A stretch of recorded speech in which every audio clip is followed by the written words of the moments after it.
एक बार की बात है। एक सर क्लास में पढ़ा रहे थे। वो सभी स्टूडेंट से कोई ना कोई सवाल पूछ रहे थे। तभी उन्होंने देखा कि क्लास में एक बच्चा बहुत ही उदास बैठा हुआ था, मानो उसके साथ बहुत बुरा हुआ हो।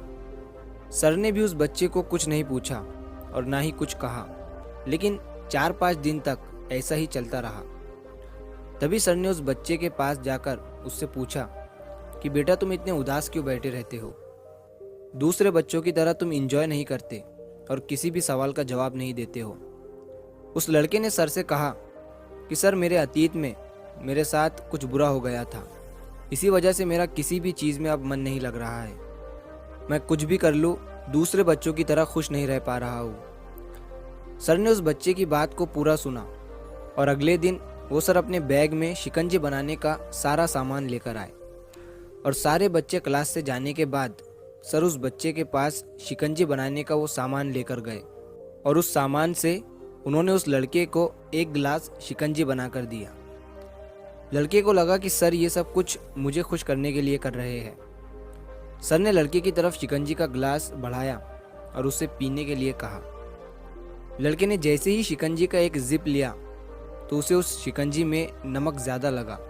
उसने सर से कहा कि सर, इस शिकंजी में नमक ज़्यादा हो गया है। तभी सर ने उस लड़के से कहा, ठीक है, लाओ मैं इसे फेंक देता हूँ। लड़के ने सर से कहा, सर, इसे फेंकने की ज़रूरत नहीं है, तो ये खुद ब खुद मीठा और अच्छा हो जाएगा।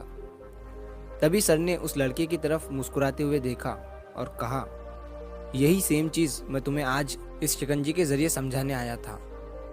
हमारी ज़िंदगी भी बिल्कुल इस शिकंजी की तरह है और हमारे पास्ट में जो बुरी और दुखद चीज़ें हमारे साथ हुई है वो उस शिकंजी में मिले नमक की तरह है। जब हमारे पास्ट में कुछ बहुत बुरा हुआ हो जिसकी वजह से हमारी ज़िंदगी बिल्कुल कड़वी हो जाती है, तब हमें उसमें कुछ अच्छे पल ऐड करने की ज़रूरत होती है।